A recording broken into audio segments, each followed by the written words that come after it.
부활이 없다 하는 사두개인들이 예수께 와서 물어 이르되 선생님이여, 모세가 우리에게 써주기를 어떤 사람의 형이 자식이 없이 아내를 두고 죽으면 그 동생이 그 아내를 취하여 형을 위하여 상속자를 세울지니라 하였나이다. 칠형제가 있었는데 마지가 아내를 취하였다가 상속자가 없이 죽고, 둘째도 그 여자를 취하였다가 상속자가 없이 죽고, 셋째도 그렇게 하여 일곱이 다 상속자가 없었고 최후의 여자도 죽었나이다. 일곱 사람이 다 그를 아내로 취하였으니 부활 때 곧 그들이 살아날 때 그 중에 누구의 아내가 되리이까? 너희가 성경도 하나님의 능력도 알지 못함으로 오해함이 아니냐. 사람이 죽은 자 가운데서 살아날 때에는 장가도 아니가고 시집도 아니가고 하늘에 있는 천사들과 같으니라. 죽은 자가 살아난다는 것을 말할진대 너희가 모세의 책 중 가시나무 떨기에 관한 글에 하나님께서 모세에게 이르시되 나는 아브라함의 하나님이요 이삭의 하나님이요 야곱의 하나님이로라 하신 말씀을 읽어보지 못하였느냐. 하나님은 죽은 자의 하나님이 아니요 산 자의 하나님이시라. 너희가 크게 오해하였도다. 서기관 중 한 사람이 그들이 변론하는 것을 듣고 예수께서 잘 대답하신 줄을 알고 나와 묻되 모든 계명 중에 첫째가 무엇이니이까? 첫째는 이것이니 이스라엘아 들으라. 주 곧 우리 하나님은 유일한 주시라. 내 마음을 다하고 목숨을 다하고 뜻을 다하고 힘을 다하여 주 너희 하나님을 사랑하라 하신 것이요.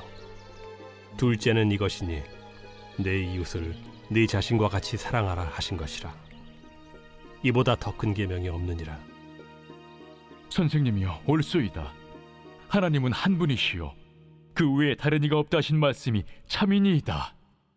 또 마음을 다하고 지혜를 다하고 힘을 다하여 하나님을 사랑하는 것과 또 이웃을 자기 자신과 같이 사랑하는 것이 전체로 드리는 모든 번제물과 기타 제물보다 나으니이다. 예수께서 그가 지혜 있게 대답함을 보시고 네가 하나님의 나라에서 멀지 않도다 하시니 그 후에 감히 묻는 자가 없더라. 예수께서 성전에서 가르치실세 어찌하여 서기관들이 그리스도를 다윗의 자손이라 하느냐. 다윗이 성령에 감동되어 친히 말하되 내 주께 이르시되 내가 네 원수를 네 발 아래 둘 때까지 내 우편에 앉았으라 하셨도다 하였느니라. 다윗이 그리스도를 주라 하였은즉 어찌 그의 자손이 되겠느냐. 하시니 많은 사람들이 즐겁게 듣더라. 긴 옷을 입고 다니는 것과 시장에서 문안받는 것과 회당의 높은 자리와 잔치의 윗자리를 원하는 서기관들을 삼가라. 그들은 과부의 가산을 삼키며 외식으로 길게 기도하는 자니 그 받는 판결이 더욱 중하리라. 예수께서 헌금함을 대하여 앉으사 무리가 어떻게 헌금함에 돈 넣는가를 보실세 여러 부자는 많이 넣는데 한 가난한 과부는 와서 2렙돈 곧 한 고드란트를 넣는지라.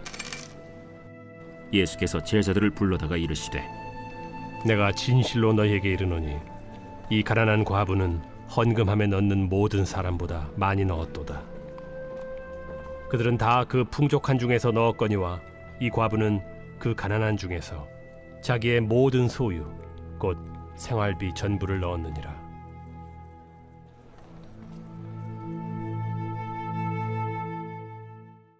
할렐루야.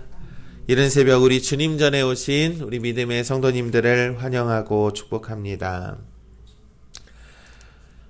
한 서기관이 예수님께 질문을 했습니다. 바로 마가복음 12장 28절에 서기관 중 한 사람이 그들이 변론하는 것을 듣고 예수께서 잘 대답하신 줄을 알고 나와 묻되 모든 계명 중에 첫째가 무엇이니까? 라고 물었습니다. 여러분, 서기관은 기록하는 업무를 담당하는 사람인데요. 이 성경 속에 나타난 서기관은 바로 율법을 필사하는 사람이고요. 그리고 그 율법을 연구하는 사람입니다. 그래서 서기관들은 이 율법의 정통한 박사들이고요. 또한 모세의 율법에 대해서는 누구보다도 잘 알고 있는 엘리트들입니다. 그런데 오늘 예수님께 질문한 이 서기관은요, 예수님께 어떠한 책을 잡으려고 하는 질문이 아니라 그가 정말 궁금해서 하는 질문으로 여겨집니다. 그가 율법을 열심히 공부를 하는데 너무나도 궁금했던 것이 바로 있었지요. 그래서 묻습니다. 모든 계명 중에 첫째가 무엇입니까? 라고 예수님께 물었습니다. 그때 예수님께서 대답을 합니다. 바로 첫째 하나님 사랑, 둘째 이웃 사랑이라고 말씀합니다. 하나님 사랑은 마음을 다하고 목숨을 다하고 뜻을 다하고 힘을 다해서 하나님을 사랑하라. 그리고 이웃 사랑은 이웃을 자신과 같이 사랑하라 라고 말씀했습니다.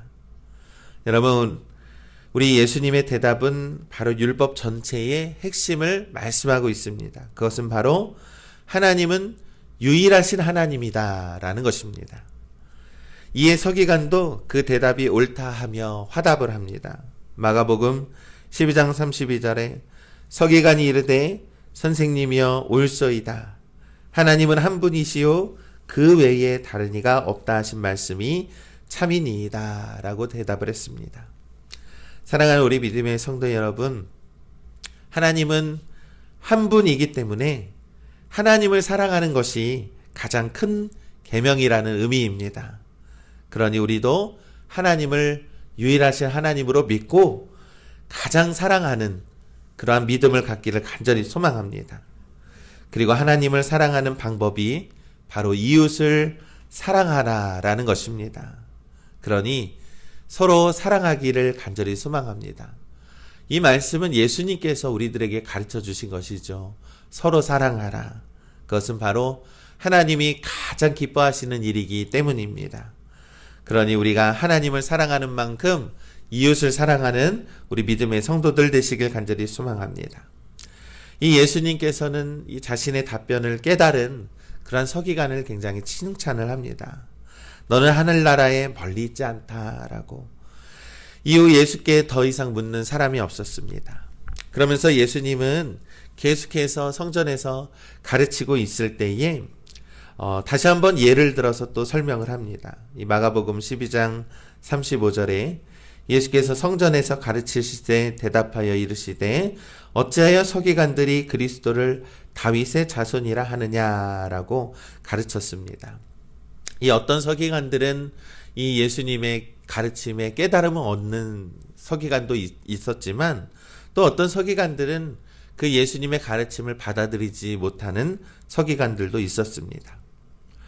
이 당시 서기관들은 그리스도가 다윗의 자손이라 올 것으로 믿었는데 다윗의 후손 중에 누가 그리스도인지를 확신하지 못하고 있었습니다.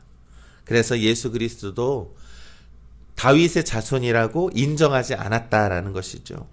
이 서기관들의 이러한 부정적인 마음을 아셨던 예수님은 이 논리를 따지는 서기관들에게 일침을 가하고 있는 것입니다.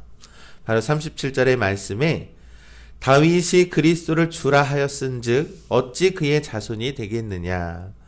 여러분, 이 말씀의 의미는 36절에 나타나 있습니다.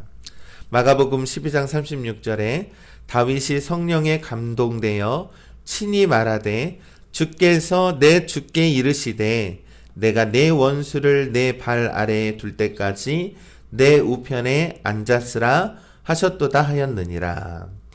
여러분, 이 말씀은 시편 110편 1절에 있는 말씀입니다. 바로 다윗의 고백인데요. 다윗이 주께서 내 주께라고 고백을 했습니다. 이것은 바로 하나님께서 예수님께라는 의미가 됩니다. 그러니 다윗은 성령의 감동으로 인자로 오실 예수님의 그러한 신성을 강조했던 것입니다. 다윗의 시편 고백은 다윗의 후손으로 오실 그리스도는 단순한 인간이 아니라 하나님의 아들임을 강조했다라는 것이죠. 그것을 바로 성령에 감동되어서 그렇게 고백을 했다라고 구약 성경의 시편을 인용해서 말씀하고 있는 것입니다. 예수님께서 이 시편을 인용하면서 서기관들을 책망하신 이유는 그들이 바로 예수님을 하나님의 아들임을 인정하지 않았기 때문입니다. 그러면서 예수님께서 서기관들을 강도 있게 비판을 합니다. 서기관들을 삼가라. 그리고 그들은 그 받는 판결이 더욱 중하리라. 여러분, 이 당시 서기관들은요, 유대의 최고의 법정 기능을 가진 이 산헤드린 공회의 일원들이었습니다. 공회는 이 오늘날로 보면 대법원을 의미하는 거고요. 서기관은 제사장들과 장로들과 더불어서 공회의 중요한 구성원들이었습니다. 그래서 이 당시 유대 사회에는 큰 세력들이 있었는데 바로 사두개파, 제사장들 무리가 있었고 또 다른 하나는 바리새파, 바로 서기관들이었습니다. 그들은 높은 지위를 이용해서 잘 먹고 잘 입고 다니면서 회당과 잔치에서 상속을 요구했습니다. 나는 권위 있는 사람이니 중요한 자리에 앉아야 해. 이러한 마음을 가지고 있었습니다. 열악한 형편에 있는 사람들의 재산을 강탈하기도 했습니다. 이렇게 살면서 회당에서는 신앙인으로 자부하며 외식으로 길게 기도했던 것입니다. 이를 아셨던 예수님께서 서기관들을 삼가라라고 책망했고 그들이 받을 판결이 더욱 중하리라. 그들은 결국 심판받을 것이라 라고 말씀했습니다. 사랑하는 우리 믿음의 성도 여러분, 어떤 서기관들은 하나님을 사랑하고 이웃을 사랑하라는 계명을 지키는 자는 참되다라고 고백을 했습니다. 그런데 어떤 서기관들은 약탈을 하고 신앙인으로 자부하며 외식함으로 형식적인 예배를 드리는 사람도 있습니다. 이 하나님의 말씀을 어떤 사람들은 귀담아 듣고 그 말씀을 이해한 후 우리의 삶에서 신앙 고백하는 사람이 있는 반면에 어떤 사람들은 하나님의 말씀을 듣고도 교만하고 거만한 삶을 살아가는 사람들이 있다라는 것입니다. 사도 베드로도 고백했습니다. 주는 그리스도시요 살아계신 하나님의 아들입니다. 라고 이렇게 멋진 신앙 고백을 한 것처럼 우리들도 주님 앞에서 참된 신앙 고백으로 나아가시기를 간절히 소망합니다. 그것은 바로 말씀을 들음에서부터 나타나게 됩니다. 우리가 말씀을 묵상하고 하나님이 주시는 그 귀한 말씀의 은혜를 받아서 감동받을 때에 주님은 높으십니다. 주님은 위대하십니다. 라고 신앙 고백으로 하나님께 영광 돌리시길 간절히 소망합니다. 그것이 우리의 삶 속에서 드러나야 하는 것입니다. 하나님께서 원하시는 것은 진정으로 하나님을 사랑하고 이웃을 사랑하는 것입니다. 이러한 사랑은 전제로 드리는 모든 번제물과 기타 제물보다 하나님을 더 기쁘게 한다라고 예수님께서 가르쳐주고 있는 것이지요. 여러분, 하나님은 언제나 우리들의 마음의 중심을 보고 계심을 우리는 믿습니다. 이 오늘 본문의 마지막 부분은 물질의 양보다 마음의 중심을 보시는 하나님을 우리가 더욱더 깊이 알 수 있지요. 헌금은 그 양이 중요한 것이 아니라 진실된 마음이 중요하다라고 했습니다. 하나님께서는 우리의 형편과 처지를 다 아십니다. 헌금에 있어서 사람의 눈치를 볼 필요가 없습니다. 헌금의 양으로 하나님을 기쁘게 하는 것이 결코 아니라는 것입니다. 하나님을 기쁘게 하는 진정한 헌금은 우리의 마음의 중심으로 하나님께 기쁨과 감사함으로 참되게 드리는 헌금이 하나님을 기쁘게 하는 것이지요. 우리의 중심이 온전히 하나님을 위해서 살아가시길 간절히 소망합니다. 하나님께 온전히 우리의 마음과 정성을 드리는 우리 믿음의 성도님들 되시길 간절히 소망합니다. 오늘 우리는 하나님의 능력을 인정하지 않고 교만과 외식으로 가득한 서기관의 모습으로 살아가는 것은 아닙니까? 그러니 우리 더욱더 하나님의 말씀을 묵상하길 소망합니다. 하나님의 말씀을 묵상할 때에 주님께서 주시는 감동이 있습니다.